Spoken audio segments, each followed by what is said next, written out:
This city electric scooter has remarkable build quality and is meant to be lightweight, eco-friendly and stylish. It's a project backed by Huawei and might be one of the best e-scooters on the market right now. But is it? Let's inspect.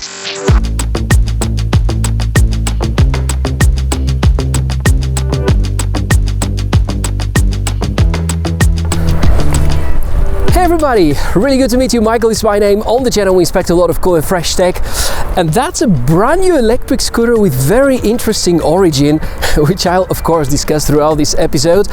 In a matter of fact, we probably finally have a reasonable Xiaomi scooter alternative because it promises similar range, similar performance of the motor, maybe slightly better construction, and all of that comes at a better price. This is called the LeqiSmart D12, and is it any good?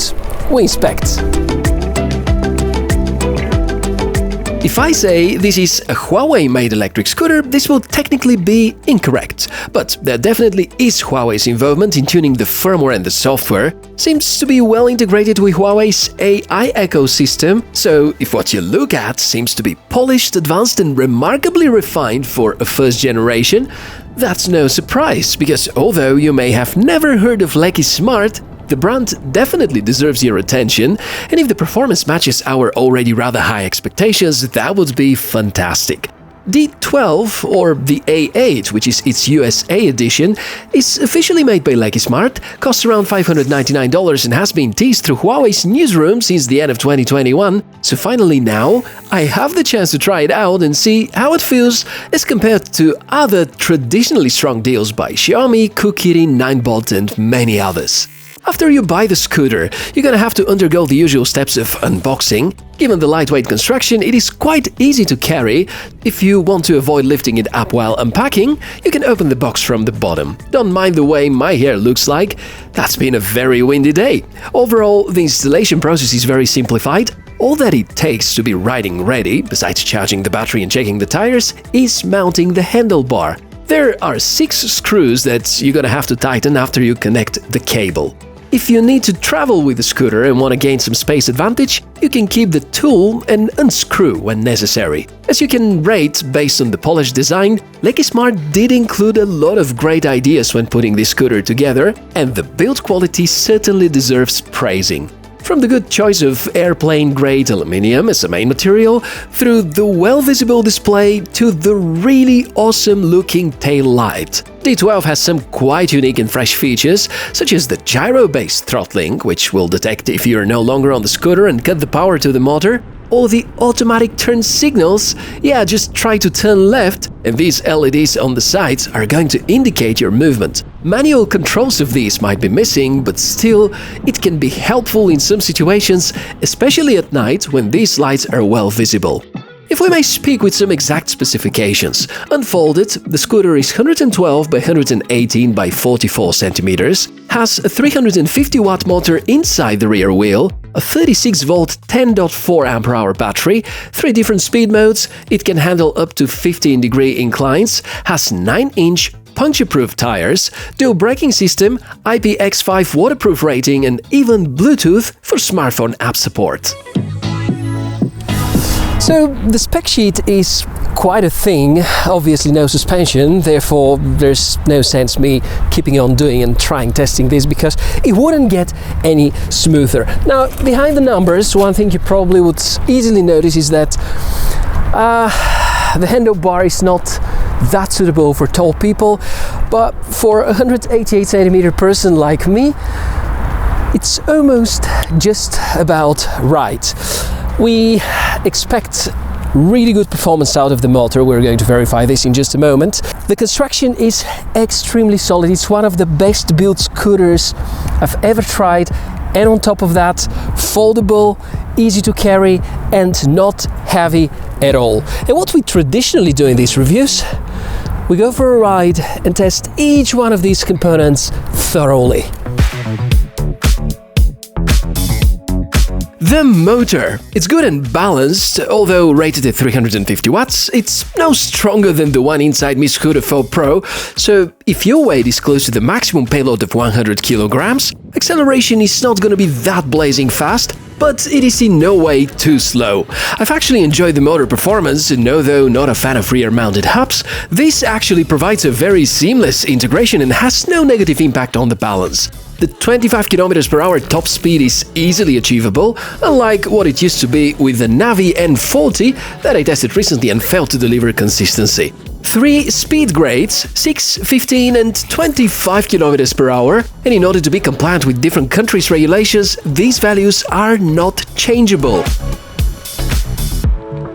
As for range, it is rather acceptable. I squeezed around 23 kilometers in a single charge in the winter, and the low temperatures, the clothes, the heavy gear and the extra few kilograms I got around Christmas and New Year were definitely not contributing to great results, but now we know what would be the minimum to expect at speed setting 3.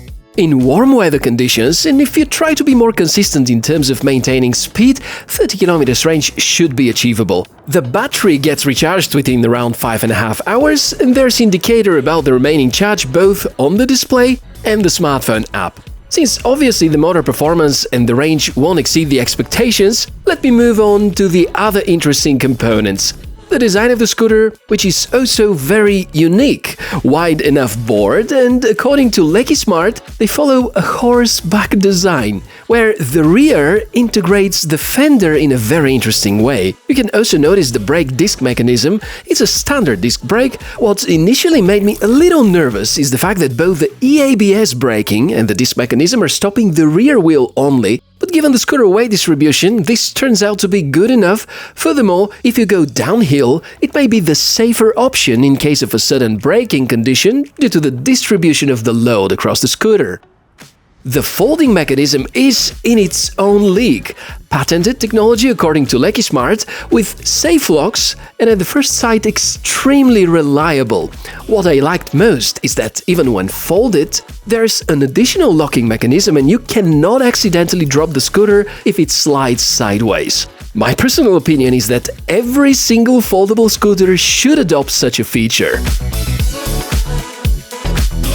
The lights are also remarkable. Besides the side LEDs that I've shown earlier, the rear LED is the best visible LED you can ever find on a city scooter, period.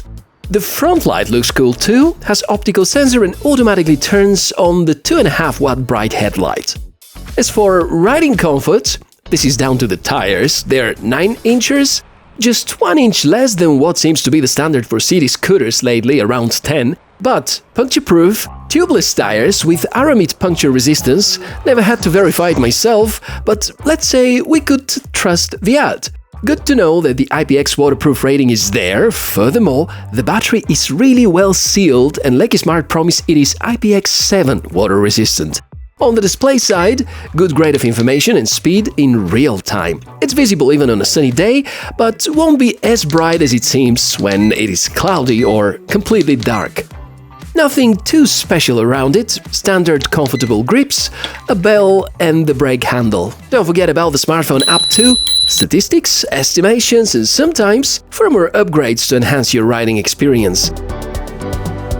If you're here because of my list with the drawbacks, let me start by saying that it's hard to find many of these, but if there might be areas of improvement, I'd love to see separate front and rear brake, slightly more powerful motor, a slightly taller stem, and maybe a version with 10-inch tires.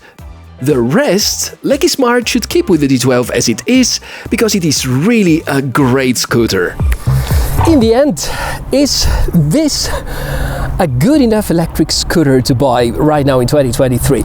Obviously, if you're trying to beat the Mi Scooter 4 Pro series in terms of build quality and in terms of price, then yes, clearly the D12 by LeqiSmart does it. In terms of top speed, they're identical. In terms of motor performance, I think the Mi Scooter 4 Pro is just a tad better. But I think that overall continues to be a fantastic choice for a good, portable, lightweight electric scooter, with the only remark being about the braking efficiency, which still, compared to other models, is very good. So that's the review of the D12 by LeqiSmart. And in case you have any other follow-up questions, be invited, comments down below. Thank you very much for watching this episode. I'm Michael, can't wait to see you in the next one. Bye!